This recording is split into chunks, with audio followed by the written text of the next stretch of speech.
오늘 설교의 제목은 6월절을 경험합시다 라는 제목으로 말씀을 증거합니다. 제가 한 20년 전에 선교단체에서 이 캠퍼스 간사를 할 때 아주 특이한 형제 둘이 있었습니다. 별명도 아주 특이해요. 하나는 썰렁의 영을 대적하라, 별명이 그거였고요. 또 하나는 오보의 영을 대적하라 였습니다. 이 썰렁의 영을 대적하라라는 형제는 언제나 이렇게 썰렁한 말을 하는 사람 있죠. 전체를 다 그냥 얼려버리는 그런 형제였습니다. 그리고 언제나 이렇게 모임하면 꼭 모임하기 전에 방언으로 크게 기도를 하는 거예요. 근데 그 방언을 듣고 있으면 이렇게 같이 막 공허해져. 막 이런 방언을 했습니다. 근데 언젠가 1박 수련회를 갔는데 주제가 십자가를 경험하라 였습니다. 십자가를 경험하라는 말씀을 들었는데 자기 자신이 너무나 냉랭하고 십자가에 대해서 아무 반응도 일어나지 않는 자신의 모습을 보면서 저를 찾아와서 막 절망하는 절규를 했던 그 기억이 납니다. 또 오보의 영을 대적하라는 형제는 신학교를 다니다가 이제 편입을 했는데 정말 많은 책을 읽은 형제예요. 아마도 책 읽는 것에 중독에 걸린 게 아닌가.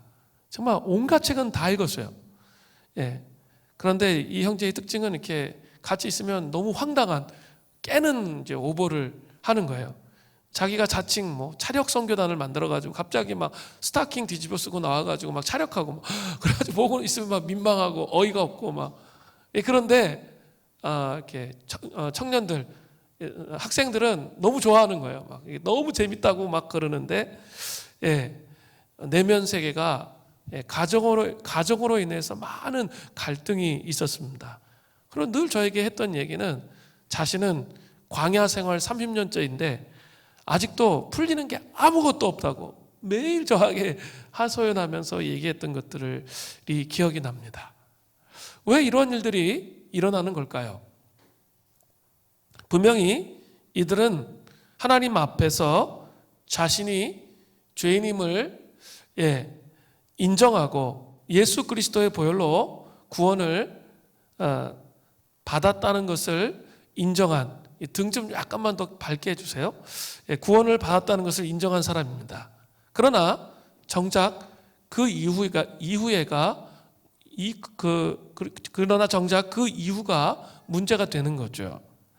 예수 그리스도의 보혈은 한 번 구원받을 때만 필요한 것이 아니라 날마다 그리스도인의 삶을 살아가는 동안 모든 시간 동안에 필요한 거예요. 제가 일부 예배 때 우리 찬송가를 불렀는데 주 달려 죽으신 십자가라는 찬양을 하는데 이 마음에 깊은 감동이 되더라고요.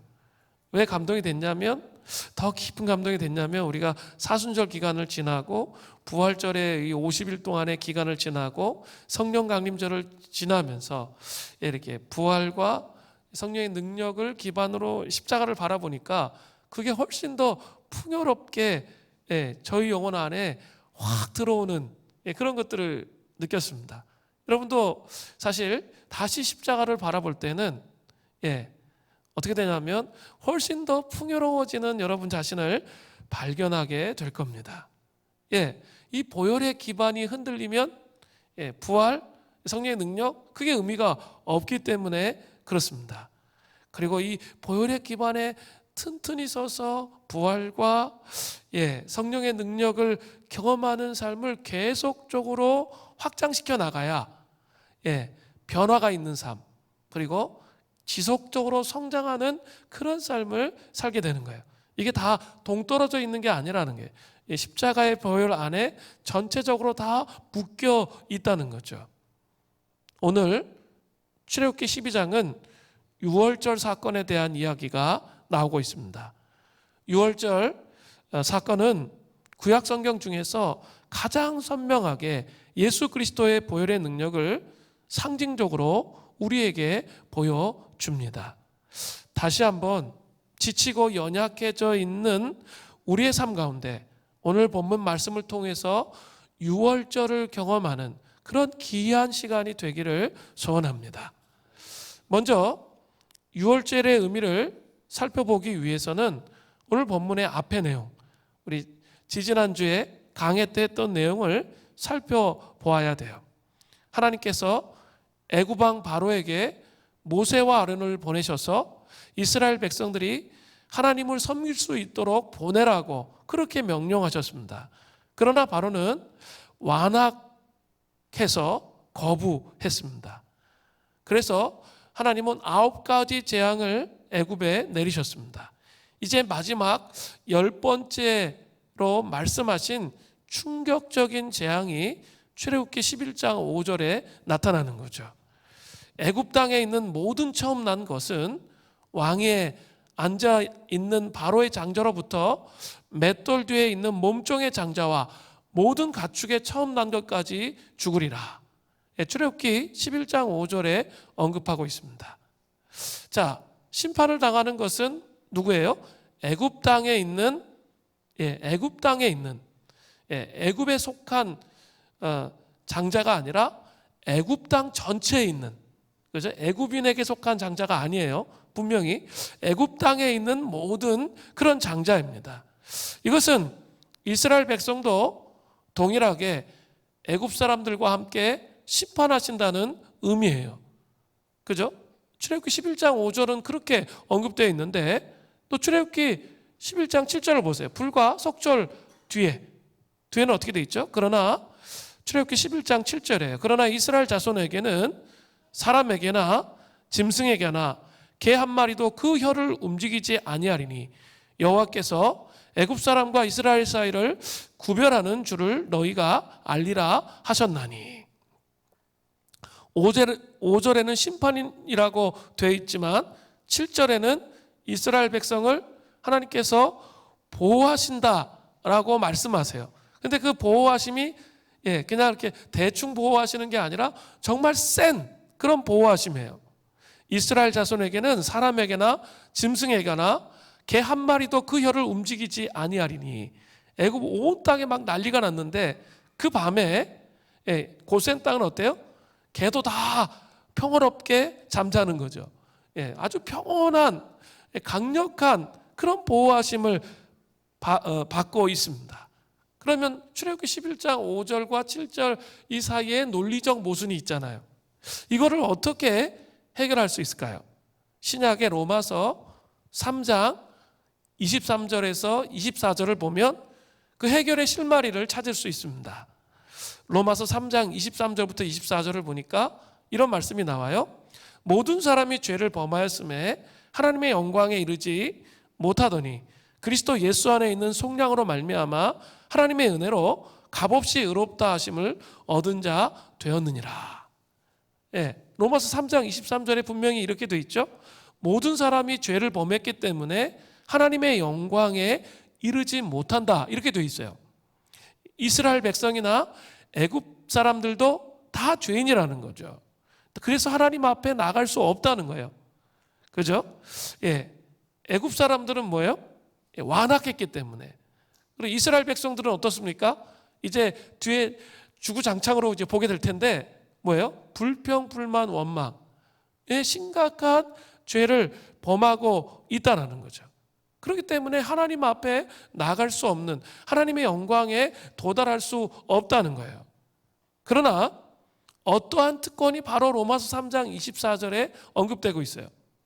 로마서 3장 24절에 그리스도 예수 안에 있는 속량으로 말미암아 하나님의 은혜로 값없이 의롭다 하심을 얻은 자 되었다라고 되어 있는 거죠. 모든 사람, 애굽 사람이나 이스라엘 사람이나 하나님의 영광 앞에 다 나아갈 수 없지만 우리가 예수 그리스도를 믿음으로 말미암아 하나님 앞에 나아갈 수 있게 됐다는 거죠. 이 기술은 사실 구약의 이스라엘 백성들이 강력한 보호하심을 받는 근거가 되는 거예요. 이것이 바로 유월절의 의미이죠. 유월절의 의미를 살펴보기 원합니다. 출애굽기 12장 12절부터 13절에 보면 내가 그 밤에 애굽 땅에 두루 다니며 사람이나 짐승을 막론하고 애굽 땅에 있는 모든 처음 난 것을 다 치고 애굽의 모든 신을 내가 심판하리라. 나는 여호와라. 내가 애굽 땅을 칠 때 그 피가 너희가 사는 집에 있어서 너희를 위하여 표적이 될지라. 내가 피를 볼 때에 너희를 넘어가리니 재앙이 너희에게 내려 멸하지 아니하리라. 이게 유월절의 의미예요. 어린 양의 피를 볼 때 장자가 죽는 재앙을 넘어가겠다는 거예요. 어린 양의 피는 예수 그리스도의 보혈을 의미하죠. 그래서 예수 그리스도의 보혈을 의미합니다. 이단이 있잖아요. 유월절을 지킨다. 도대체 뭘 지키는지 모르겠어요. 예수 그리스도의 보혈의 피를 의미하는 거죠. 유월절은 영어 성경으로 보면 패스오버, 지나가다 라는 뜻이 있어요. 패스오버, 통과하다 이런 뜻이 있는 거죠. 그런데 히브리어 패사흐, 히브리어는 패사흐인데 패사흐를 이 패스오버가 정확하게 표현하지 못하고 있습니다. 패사흐는 이따 살펴보겠지만 지나가다는 뜻이 분명히 있습니다. 그러나 그것만 있는 게 아니라 이 패사흐라는 유월절이라는 뜻은 보호하신다는 뜻이 더 강하게 나타난다는 거죠. 그래서 이사야서 31장 5절에 보면 호의와 구원, 보호, 이게 다 같은 의미예요. 새가 날개치며 그 새끼를 보호함같이 나 만군의 여호와가 예루살렘을 보호할 것이라. 그것을 호위하며 건지며 뛰어넘어 구원하리라 하셨느니라. 보호, 호위, 구원, 이게 바로 패사흐의 첫 번째 뜻입니다. 하나님은 하나님의 백성을 보호하십니다. 이럴 때는 아멘을 하셔야 돼요. 하나님의 백성을 끝까지 보호하십니다. 이게 참 중요해요. 여러분, 이렇게 때로는 하나님의 보호하심이 느껴지지 않고 고통이 계속되는 것처럼 느껴지며 고난이 계속되는 것처럼 느껴지는 어려움을 겪을 수 있습니다. 그때 너무 빨리 좌절하지 마세요. 너무 빨리 정리하고 속단하고 포기해버리는 그런 사람들이 정말 많아요. 그러면 자기 속에 갇히기 때문에 하나님의 보호하심이 여러분 안에 깊이 경험되어질 수가 없어요. 아직 여러분이 죽지 않았잖아요. 여러분의 인생이 끝나지 않았잖아요. 그러면 반드시 지금 낙심하고 있는 것을 깨뜨리고 좀 일어나서 바라보면 여러분의 삶을 보호하시는 강력한 하나님의 손길이 보여요. 그런데 자꾸 상황 속에 갇혀가지고 이것만 계속 생각하니까 있죠. 하나님의 손길이 함께 하심에도 불구하고 보여지지 않는 거예요. 그렇기 때문에 너무나 빨리 속단해버리고 하나님의 역사를 속단해버리고 절망하고 좌절하고 낙심하는 거 금지입니다. 아시겠죠? 그래야지 하나님께서 정말 그랬구나. 하나님이 나의 삶을 보호하시고 이끄시고 인도하셨다는 것을 경험할 수 있게 되는 겁니다. 패사흐는 뭐예요? 보호하심의 뜻이 강하게 있다는 거죠. 자, 그렇다면 이제 구체적으로 어떻게 유월절을 지키는지 그 방법을 살펴보도록 할 거예요. 이 방법이 유월절을 지키는 예식 방법이 출애굽기 12장 1절부터 11절에 잘 나타나 있어요. 출애굽기 12장 11절 후반절의 결론이 이렇게 언급되어 있죠. 이것이 여호와의 유월절이니라. 뭐예요? 그 앞의 내용 1절부터 11절 전반절까지의 내용이 뭐예요? 유월절을 지키는 방법들이 나오는 거예요. 자, 그러면 좀 살펴보도록 하겠습니다. 먼저 유월절을 지키는 방법을 보기 전에 유월절을 언제 지키는지 또 먼저 살펴볼 필요가 있겠죠. 출애굽기 12장 1절부터 2절에 보니까 유월절을 지키는 때가 나와요. 여호와께서 애굽 땅에서 모세와 아론에게 일러 말씀하시되 이 달을, 그죠? 이 달을 너희에게 달의 시작 곧 해의 첫 달이 되게 하고, 새해는 유월절이 있는 달의 첫날이, 그죠? 이 14일이 아니고 첫날이 새해가 되는 거예요. 자, 유월절이 시작되는 달로 이스라엘의 종교력의 첫 달이 되게 했습니다. 출애굽기 13장 4절을 보면 그 달은 아비벌이에요. 아비벌. 예, 아비벌은 춘분 이후에 첫 번째 초승달이 뜰 때 시작되는데 양력으로는 3월 중순쯤이 되는 거예요. 그러니까 우리 유대인들의 종교력을 보면 이렇게 새해 첫날이 우리의 태양력에 따르면 3월 중순쯤이 되는 거예요. 그 3월 중순쯤이 되는 거죠. 왜 아비벌이 해의 첫 달이 되게 했을까요? 달을 바꾸어서 해의 첫 달이 되게 했다는 것은 이 사건의 중요성에 있는 거죠. 이스라엘 백성들에게 있어서 출애굽보다 더 중요한 그런 사건은 없습니다. 유월절을 통해 출애굽한 사건은 이스라엘 역사에 있어서의 최대의 사건인 거죠. 그리고 가장 기쁜 달인 거죠. 하나님이 이스라엘 민족을 구원해서 노예로부터 해방시켜 주신 그런 날이에요. 한번 생각해 보십시오.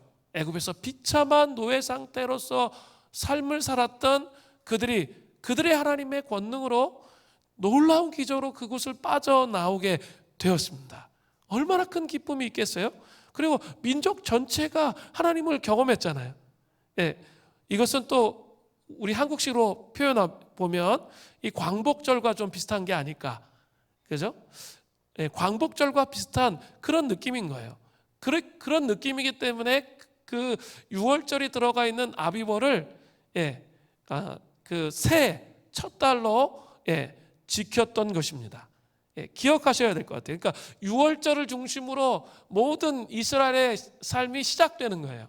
그렇게 새해 첫 달로 세웠던 것이죠. 자, 그렇다면 이런 6월절에 예식이 있어요. 세 가지 예식이 있는데 반드시 6월절에는 이 세 가지를 행해야 되는 거예요.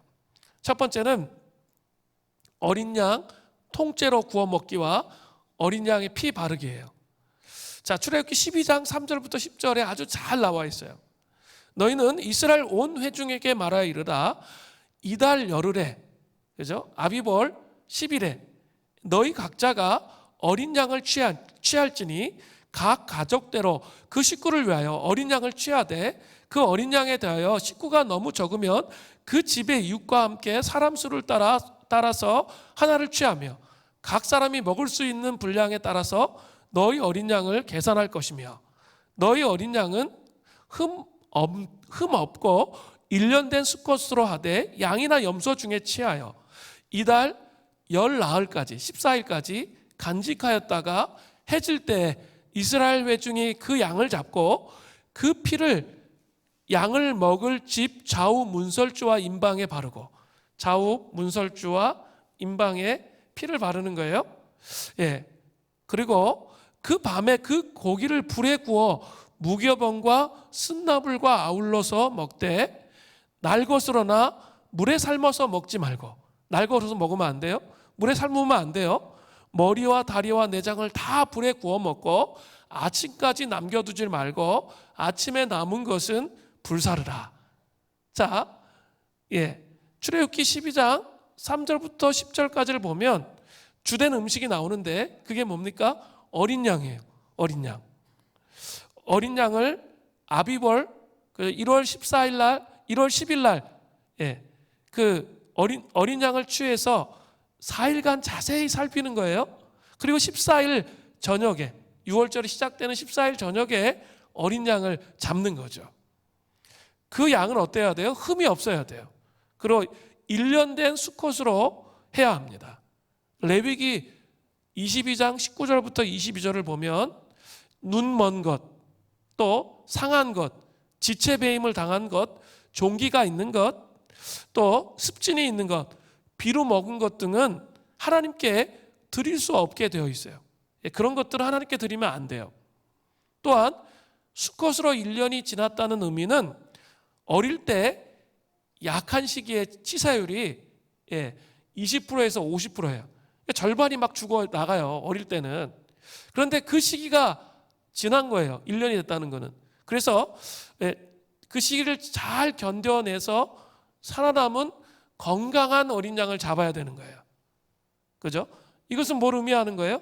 최고의 것, 최선의 것을 하나님께 드린다는 그런 의미가 있는 거예요. 한번 우리의 삶을 한번 생각해 보셔야 돼요. 물질적으로도 시간적으로도 우리의 재능적으로도 우리는 하나님께 최선의 것, 최고의 것을 드리고 계십니까? 스스로에게 물어야 돼요. 신앙생활에는 두 가지 적이 있습니다. 항상 이거 기억해야 돼요. 하나는 경직과 경박이에요. 두 가지는 경직과 경박입니다. 경직은 율법주의적인 관점 때문에 눌림으로 인해서 막 죄책감에 시달리는 거예요. 그죠? 그리고 이렇게 신앙생활을 하다 보면 하나님이 하라고 하시는 거 정말 많잖아요. 그러면 그걸 자꾸 율법주의적 관점으로 바라보면 어때요? 그게 눌려. 그래서 막 죄책감을 가지고 시달리면서 신앙생활 할 때 하나님 앞에 나갈 때 막 경직된 모습으로 나가는 거죠. 그게 뭐예요? 율법주의예요. 그게 율법주의예요. 그러면 죄책감 속에 막 시달려. 죄가 너무 많대. 죄가 너무 많으면 어떻게 해야 돼요? 그러니까 하나님께 나가야죠. 회개를 해야죠. 십자가 앞에 그 모든 죄를 내려놔야 되는데 죄가 너무 많다 그러면서 자책하고 자학해. 그게 바로 율법주의예요. 그것이 중요한 게 아니에요. 신약시대 우리에게 열려 있는 길이 뭡니까? 십자가의 보혈 앞으로 가지고 나가는 거죠. 그 죄악들을 가지고 나가서 그 피에 적시면 돼요. 자기가 그냥 붙잡고 막 죄책하지 마세요. 그냥 이렇게 막, 나 안 무너지려고 막 이런 거 하지 마세요. 무너지세요, 그냥. 무너져. 안 무너지려고 막 하면 이제 막 어때요? 막 경직돼가지고 막 율법주의로 가잖아요. 그게 아니라 그냥 무너져 버리세요, 그럴 바에는.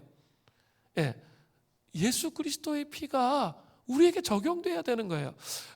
안 무너지려고 나 혼자 막 노력하고 막 씨름하고 발버둥 치고 막 이러는 게 아니라 십자가의 보혈 앞에 그 힘들고 어려운 것들을 가지고 나가는 거예요.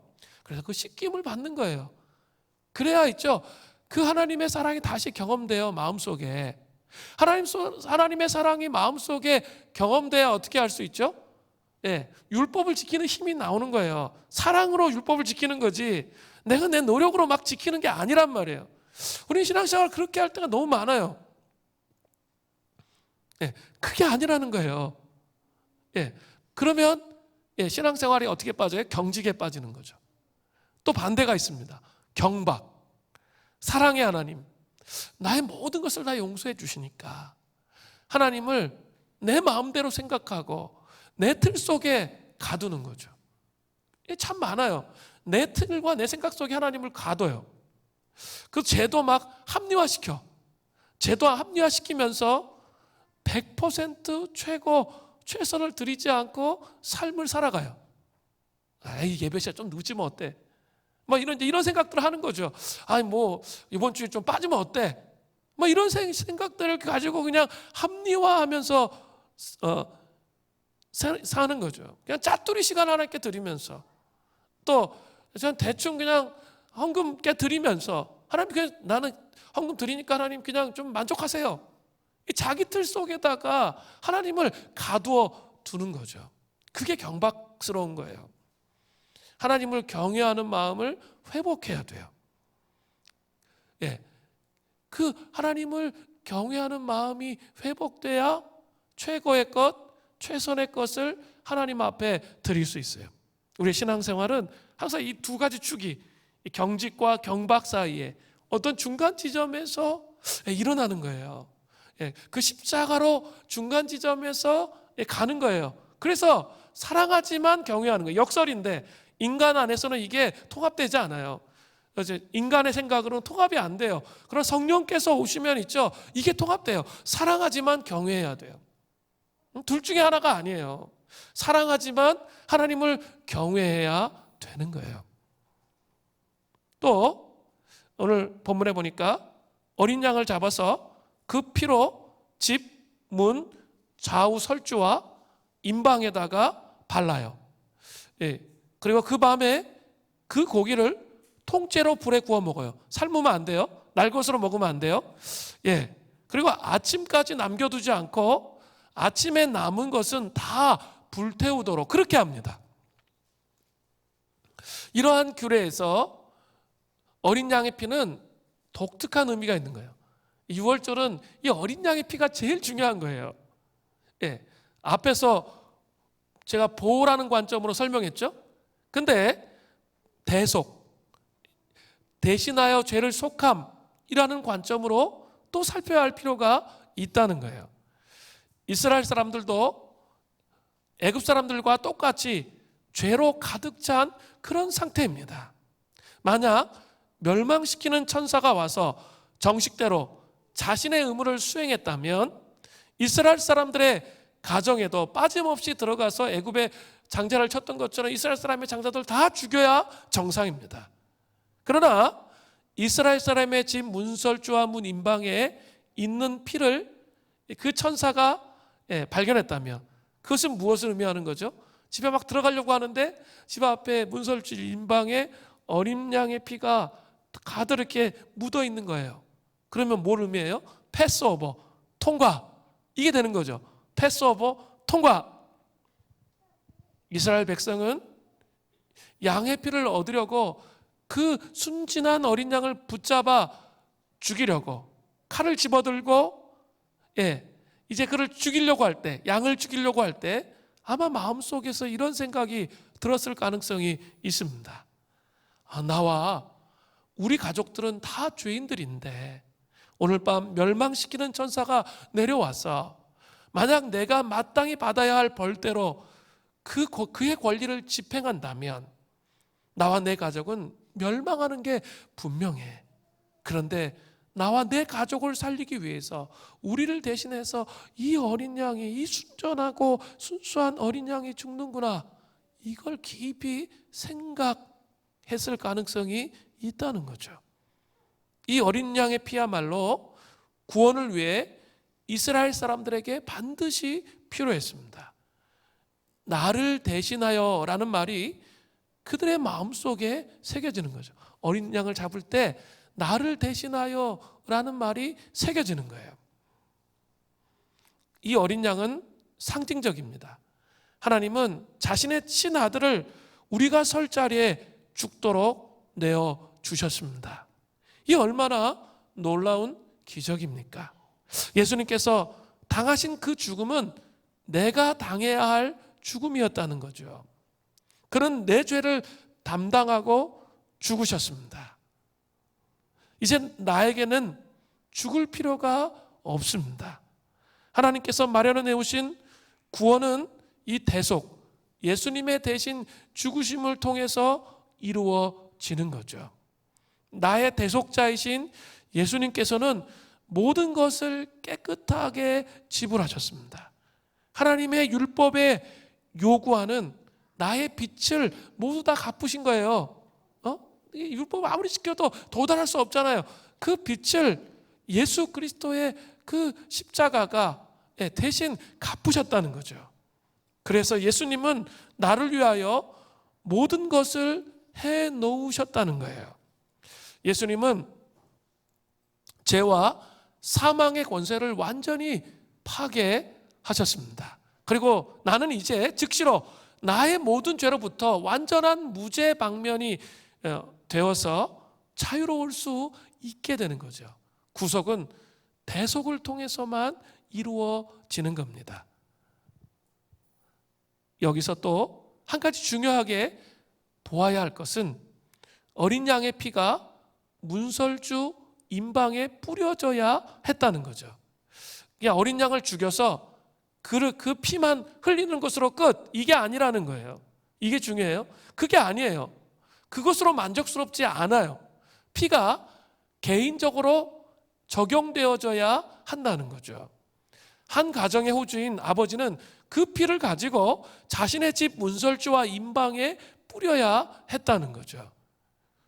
히브리서 10장 22절을 보면 우리가 마음의 뿌림을 받아 악한 양심으로부터 벗어나고 몸은 맑은 물로 씻음을 받았으니 참 마음과 온전한 믿음으로 하나님께 나아가자.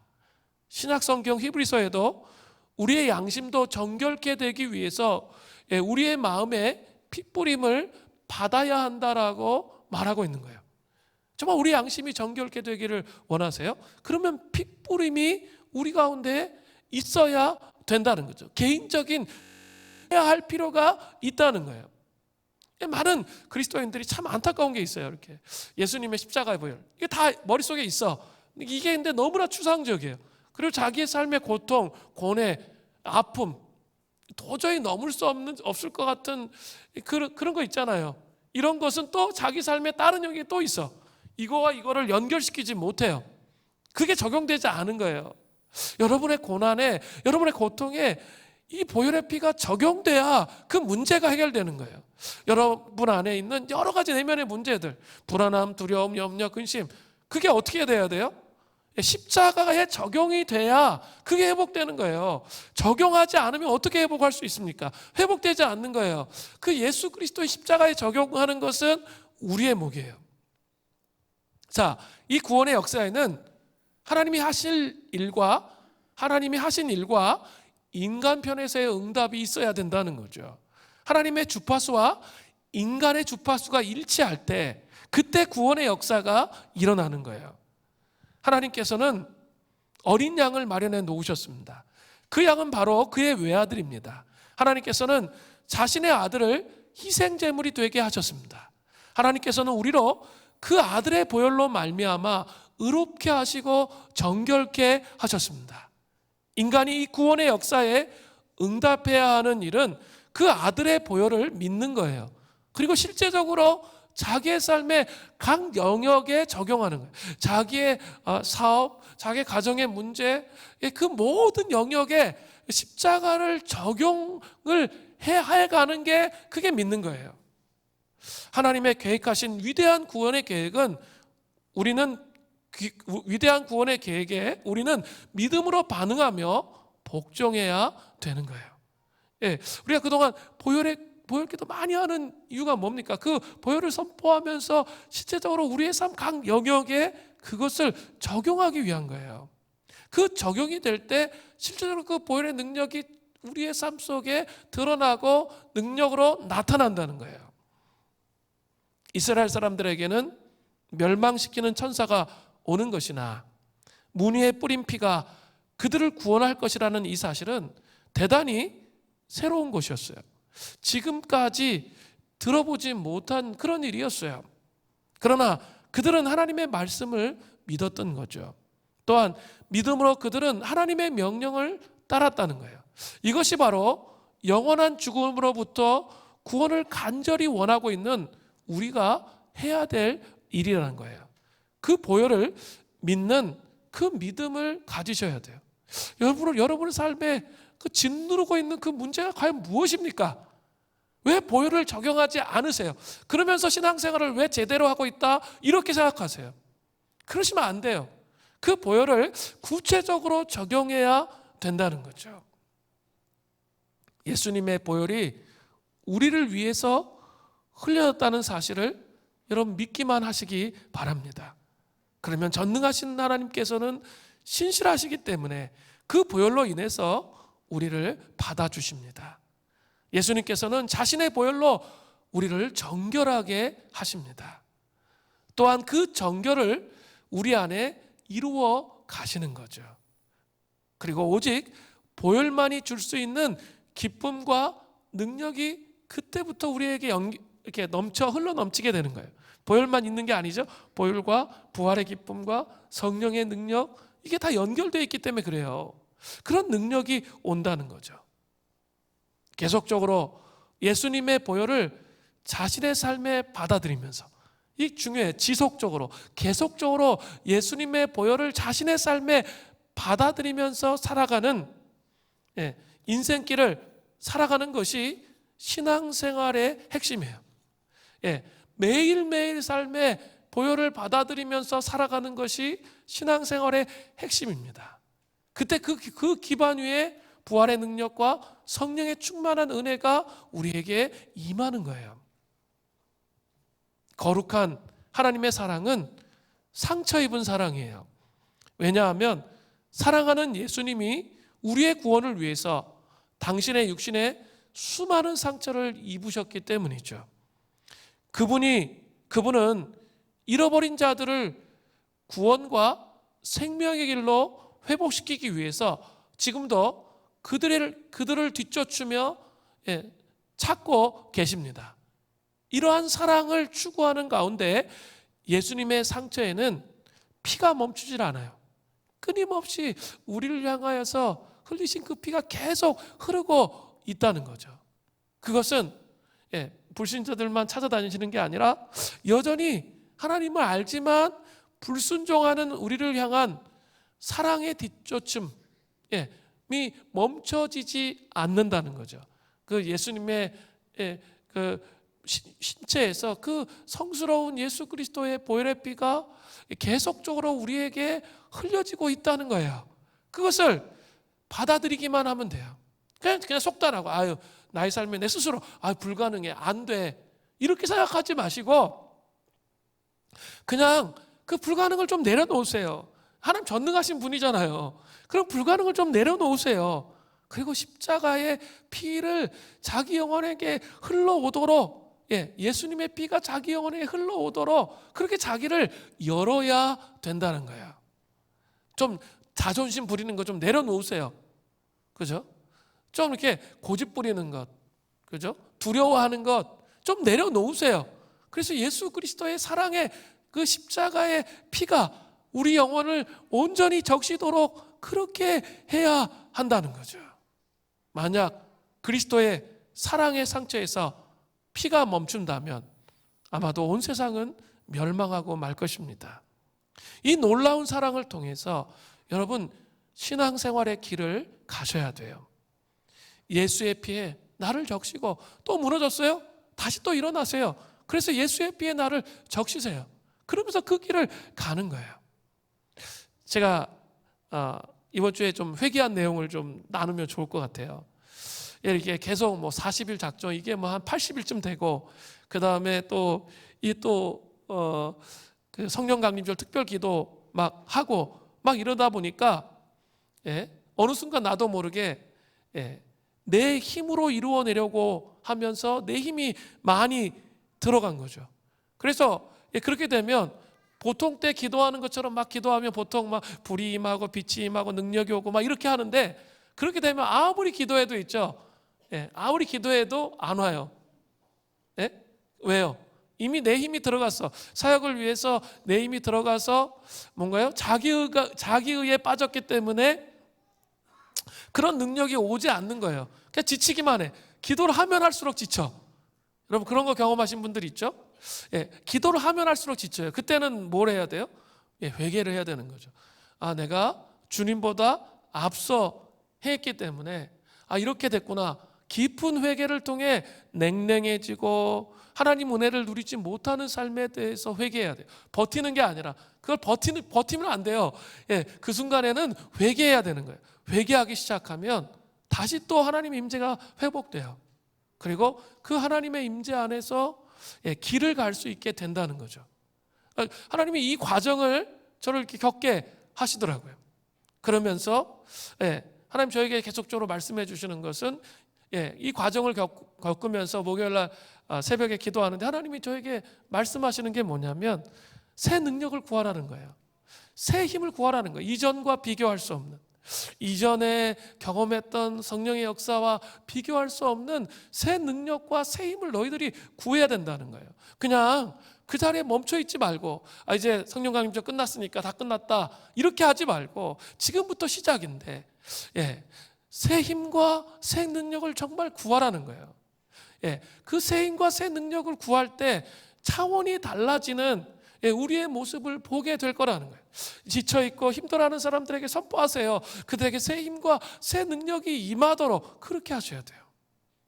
제가 금요일 명예대 때 이렇게 인도하다 보니까 저랑 비슷한 증상을 겪은 사람들이 많더라고요. 이렇게. 그죠? 이렇게 뭐냐면 이렇게 버티다가 지쳐버린 거죠. 그러면 안 되는데 우리가 참 인간이 죄성이 있어가지고요. 자기 의로 그냥 버텨요. 제가 그러는데 우리 다 성도님도 오죽하겠어요. 다 그래요. 그런데 그럴 때 그냥 무작정 기도하는 게 아니라 그때 멈춰서서 회개를 해야 돼요. 이게 내 의가 또 들어갔구나. 그러면 곤고함이 풀어져요. 그리고 은혜가 부어져요. 그러면서 하나님께서 원하시는 걸 찾고 다시 또 그 다음에 성령의 기름 부으심이 오는 거예요. 이게 법칙이에요. 그런데 이 상태를 방치하죠? 그럼 어떨까요? 냉랭해져요. 그냥 말씀 보기도 싫고 기도하기도 싫고. 왜냐하면 정서적으로 탈진되어 있기 때문에 그런 거예요. 예, 그런 상태가 되는 거죠. 그래서 내가 힘써서 뭔가 하려고 했던 율법적 자기의를 회개하면 누구나 다 있다 그랬어요. 그러면 다시 하나님의 은혜가 부어져요. 그럼 그때 힘을 들여서 또다시 기도하는 거예요. 그러면 제대로 갈 수 있습니다. 어떤 면에서 쉼표가 필요한 거죠. 쉼표라는 게 그냥 퍼지는 게 아니고 기도 속에서 쉼표를 말하는 거예요.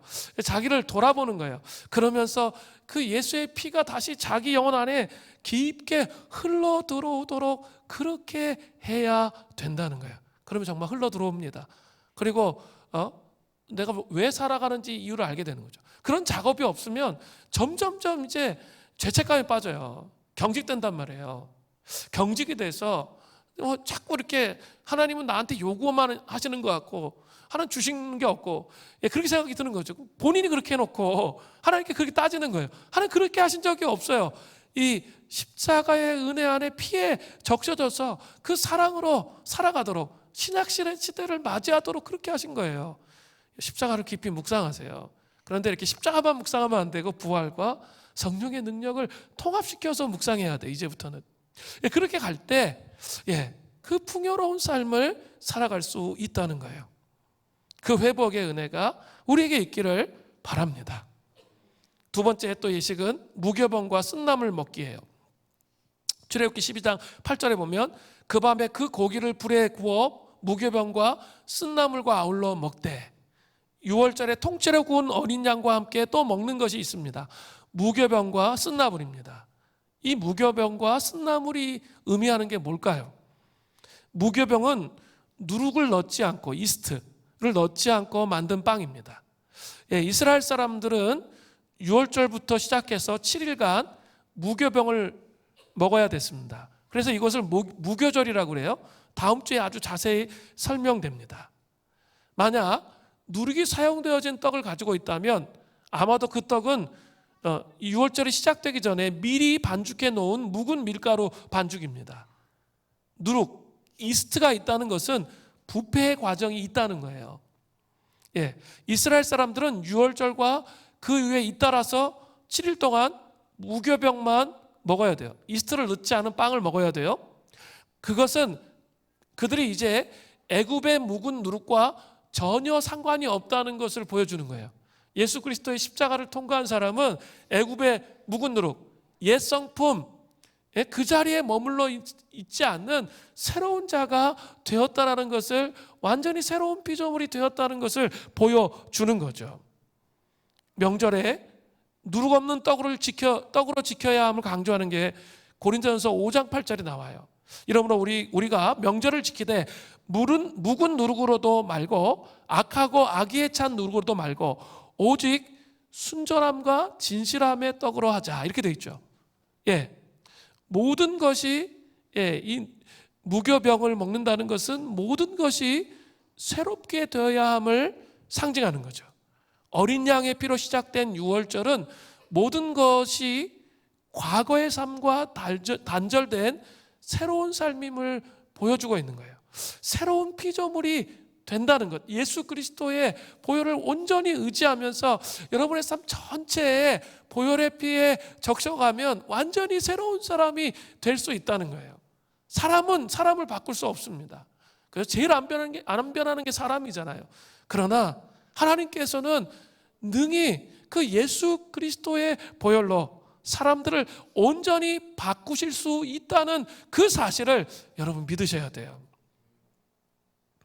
무엇인가 소독할 때 흔히 쓰는 방법이 뭐죠? 삶는 거예요. 삶는 거.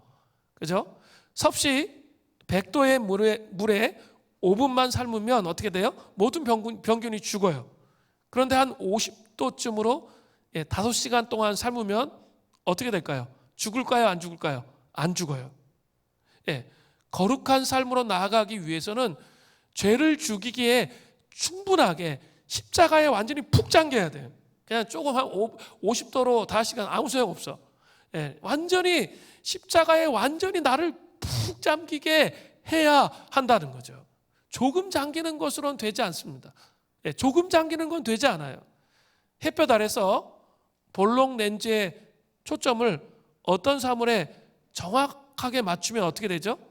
돋보기 보면 불이 붙잖아요. 그런 것처럼 영혼의 시선이 예수님의 보혈로 하나님께 고정될 때 거룩한 삶을 살아갈 수 있어요. 그죠? 그 영혼이 그냥 그 보혈의 피가 적용되는 걸 계속 끊임없이 완전히 깨어서 그분 앞에 딱 집중할 때만 이 죄의 묶임들이 풀어진다는 거죠. 죄 중에 가장 힘든 게 뭐예요? 중독의 죄죠. 이거는 쉽게 끊어지지 않아요. 인간적으로 막 의지를 가지고 막 해도 안 돼요. 그런데 이렇게 예수 그리스도의 그 십자가에 푹 잠겨서 예수 그리스도를 바라보면 끊어진다는 거죠. 풀어지는 거예요. 여러분은 이러한 새로운 삶의 모습을 가지고 계세요? 어린 양의 보혈의 피가 여러분을 정결케 했다면 이제 옛날에 가지고 있던 죄된 속성의 삶과 단절해야 되는 거죠. 그 은혜가 있기를 바랍니다. 무교병은 우리에게 그걸 말하고 있는 거예요. 두 번째로 쓴나물입니다. 쓴나물은 이스라엘이 애굽에서 체험했던 쓰디쓴 인생의 고충을 상기시켜 줍니다. 따라서 쓴나물을 먹을 때 그때마다 고역의 애굽에서 구원하여 주신 하나님의 은혜에 감사해야 함을 가르쳐 주는 거죠. 그러니까 이 쓴나물을 먹으면서 뭐 하는 거예요? 내 인생의 쓴맛을 봤던 데를 생각하는 거예요. 인생에 이러한 쓴맛을 봤는데 하나님께서 그 쓴맛 가운데에서 나를 건져주신 것, 그것에 대해서 감사하는 거예요. 사람들이 참 이렇게 감사를 못 하잖아요. 이 감사를 못하는 이유 중에 하나가 뭐냐면 돌아보지 않기 때문이에요. 자기 삶을 돌아보지 않고 그냥 삶을 살기 때문에 불평과 불만이 많은 거거든요. 그러니까 하나님께서 쓴나물을 통해서 너희들이 어떤 상태에서 구원을 받았는지 생각해 보라는 거예요. 그리고 입술에 원망과 불평이 아니라 감사의 고백을 하라는 거예요. 그죠? 감사의 고백을 하라는 거예요. 그래서 쓴나물을 먹는 거죠. 이거 정말 중요해요. 우리는 너무 머리에 휘발성이 있어. 분명히 이렇게 하나님의 은혜를 경험했음에도 불구하고 경험하지 않은 것처럼 지금 상황에 대해서 불평하고 원망하고 그렇게 산다는 거죠. 쓴나물을 먹으면서 기억하라는 거예요. 그 은혜를 기억하라 말씀하십니다. 자, 이제 쓴나물까지 했어요. 세 번째, 허리에 띠를 띠고 발에 신을 신고 손에 지팡이를 잡고 급히 먹기가 나옵니다. 출애굽기 12장 11절에 이것들을 먹을 때 어떻게 먹어요? 너희는 그것을 이렇게 먹을지니 허리에 띠를 띠는 거예요. 그리고 신을 신는 거예요. 손에 지팡이를 잡아요. 급히 나가려고 준비하는 것처럼 먹는 거죠. 급히 먹으라. 이것이 여호와의 유월절이니라. 출애굽 명령이 언제 내려질지 아무도 모르잖아요.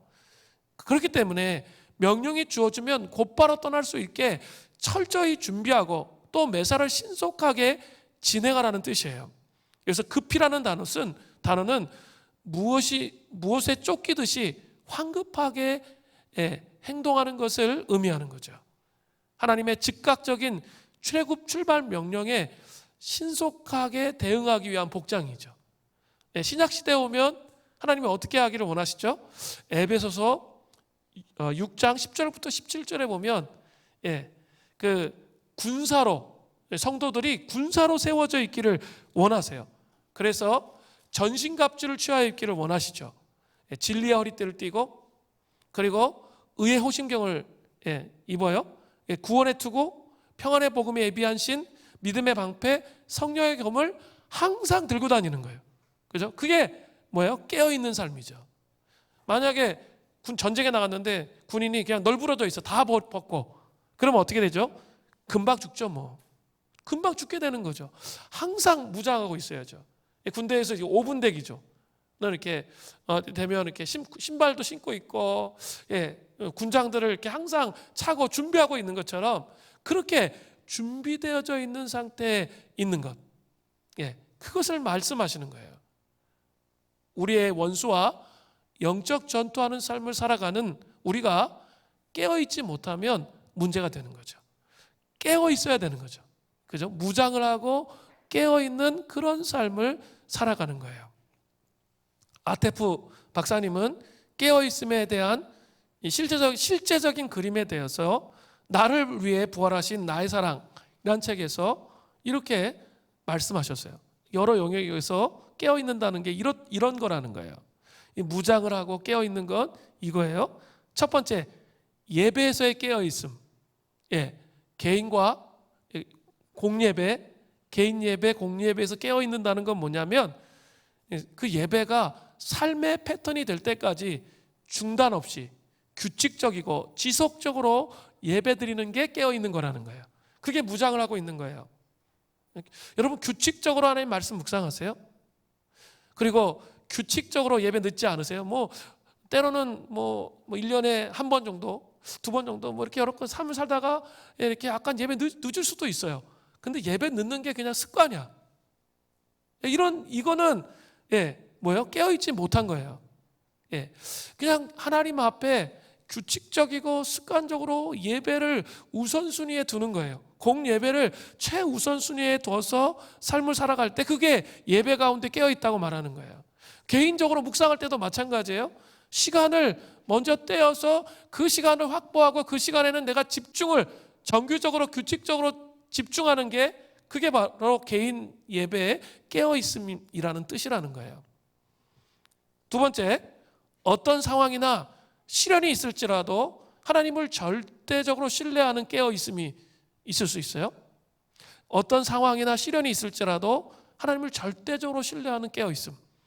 욥기 13장 15절에 보면 그가 나를 죽이시리니 내가 희망이 없노라. 그러나 그의 앞에서 내 행위를 아뢰리라. 영어 성경에 보면 이렇게 돼 있어요. 그가 나를 죽이시더라도 나는 그분을 신뢰할 것입니다. 정말 무서운 표현이죠. 그분이 나를 죽이신다고 해도 내가 주님을 신뢰한다는 거예요. 깨어있다는 것은 우리의 삶 속에 어떤 상황이나 시련이 우리의 삶 속에 다가왔어요. 그래도 하나님을 절대적으로 신뢰할 때 그때 그 상황 속에 깨어있다고 말하는 거예요. 이게 참 강력한 단어죠. 깨어있다는 게. 지금 상황이나 시련이 왔어요. 고난이 왔어요. 너무 힘들어요. 그런데 그때도 여전히 저는 갈 데가 없습니다. 주님이 아니면 이 문제를 해결할 수 없습니다. 그렇게 하면서 주님을 잡는 것, 그게 뭐예요? 그게 깨어있는 거라는 거예요. 또 하나님이 멀리 계시거나 계시지 않은 것처럼 보일 때도 그분을 사랑하고 그분께 순종하는 깨어있음이 필요해요. 이 아가서를 보면 이런 내용이 많이 나와요. 이 아가서에 보면 신부는 우리예요. 교회예요. 신랑은 바로 예수 그리스도이세요. 그런데 신랑이 신부에게 훈련을 위해서 보이시지 않는 거죠. 그런 내용들이 많이 나와요. 아가서 3장 2절부터 4절, 5장 5절부터 6절, 8절부터 9절, 6장 1절부터 2절 이런 내용들을 보면 그런 내용, 훈련을 위해서 그렇게 하세요.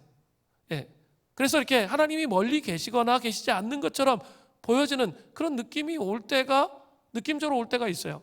아니 365일 기뻐요? 신앙생활 하면서. 그 거짓말이에요. 하나님 그렇게 하시지 않아요. 그죠? 그렇게 하시지 않아요. 이렇게 정말 기쁘고 즐거운 때가 있지만 때로는 그 기쁨을 하나님이 걷어가세요. 그죠?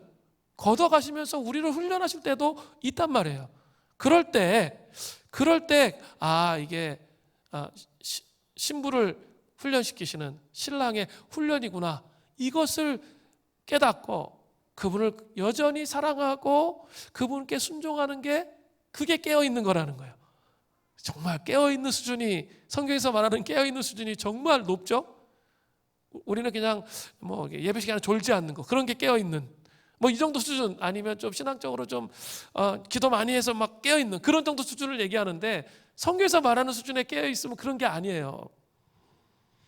네 번째로, 원수가 우리가 겪고 있는 어렵고 힘든 상황을 언급하며 하나님의 선하심에 상반되는 것들로 우리를 설득하려고 아무리 유혹해도 하나님의 선하심에 대한 약속과 거룩한 계시를 따르도록 자기를 지키는 게 깨어있는 거예요. 이게 뭐냐면 원수 마귀가 삶을 통해 우리에게 막 어려움을 주잖아요. 힘들고 어려운 상황들, 하나님의 선함과 때로는 그게 하나님의 선함이 잘 이해가 안 되는 상반되는 상황들이 막 일어나잖아요. 그렇게 우리의 삶을 흔들잖아요. 원수 마귀가. 경험하시죠? 때로는 정말 선하신 하나님을 믿는 게 진짜 어려워. 그죠? 왜 나의 삶에 이런 일들이, 우리 자녀에게 왜 이런 일이 일어나지? 뭐 이런 생각들이 들어올 때가 있잖아요. 그죠? 원수 마귀가 그렇게 우리를 유혹해도 하나님의 선하심에 대한 약속과 거룩한 계시를 따르고 지키는 것이 깨어있는 거라는 거예요. 성경에서 말하는 깨어있음이 차원이 달라요. 5번째로, 하나님이 우리의 기도에 응답하지 않고 우리를 변해 주시지 않는 것 같아 보일 때가 있죠. 그때나 우리가 어려움과 고난이 지나가도록 허락하실 때, 그죠? 다 지나갔어요. 그럴 때도 하나님의 지혜 가운데 안식하는 거, 그게 깨어있는 거예요. 그게 뭐냐면 평안한 거죠. 막 지금 난리가 났어요. 하나님 기도에 응답을 안 해주시고 막 이 상황이 막 억울한 상황이 됐어. 그런데도 주님 안에서 안식하는 거죠. 그게 뭐라고요? 깨어있는 거예요. 사람이 나한테 막 얘기하면 막 마음 상하고 막 힘들고, 우리 맨 처음 그렇게 반응하잖아요. 근데 막 기도로 막 씨름하다 보면 어떻게 돼요? 그런 마음이 사라져요. 그리고 이 주님을 딱 붙잡게 돼요. 그러면 어떻게 됩니까? 누가 뭐라고 말하든 상관이 없어요. 그죠? 맨 처음부터 이거 안 돼요. 그죠? 근데 그렇게 되면 상관이 없어요. 그리고 이렇게 고난이 다 지나갔어. 너무 감사해. 그럼 또 우리 교만해지잖아. 그런 게 아니라 그냥 평온하게 그 안식을 누리고 있는 것, 그게 바로 깨어있음이라는 거예요. 성경에서 말하는 깨어있음은 이 차원이 달라요. 우리의 영적 여정을 이런 성경에서 말하는 깨어있음의 여정으로 갈 수 있어야 된다는 거죠. 이제 마지막으로 출애굽기 12장 14절을 읽어봅시다. 이제 이러한 유월절을 어떻게 하라는 거예요? 너희 이날을 기념하여 여호와의 절기를 삼아 영원한 규례로 대대 지킬지니라. 이것은 뭐 우리에게 추도 예배, 추도 예식 같은 수준으로 말하고 있는 것이 아니에요. 구약을 잘 살펴보면 유월절을 기억하고 끝나는 것이 아니에요. 유월절에 권능을 베풀어 주신 하나님은 항상 이스라엘 역사 속에 살아 움직였어요. 그러니까 과거의 일이 아니라 현재로 살아나는 거예요. 그래서 위기가 올 때마다 유월절의 기적을 이스라엘 백성들은 생각하는 거죠. 이것을 신학적 용어로, 예배학적 용어로 아남네시스라고 말해요. 성찬도 마찬가지죠. 2000년 전에 예수님 돌아가셨는데 우리가 성찬을 한다는 건 뭐예요? 그 예수님의 보혈의 피가 지금 우리에게 실제화돼서 2000년의 간극을 뛰어넘어서 우리에게 나타나는 거. 나타나죠? 그래서 우리 안에 적용이 되죠? 현재화되죠? 이것을 말하는 거예요. 유월절과 성찬식의 개념은 같은 개념이 있는 거죠. 아남네시스. 이 개념으로 우리가 유월절을 기념하고 예수 그리스도의 그 어린 양의 보혈의 피를 기억하면서 그렇게 살아가기를 원하시는 거예요. 삶의 중심에 예수 그리스도의 피를 놓는 거예요. 그 예수 그리스도의 보혈의 피 할 때 이제는 이해되셨죠? 부활과 성령의 능력까지 포함하는 거예요. 그렇게 연결시켜진 그 복음을 자기의 마음속에 새기는 것, 그것이 바로 유월절을 경험하는 거예요. 이런 은혜가 우리에게 있기를 바랍니다. 자, 이제 유월절 어린 양의 피로 찬양하면서 우리 같이 한번 기도할까요?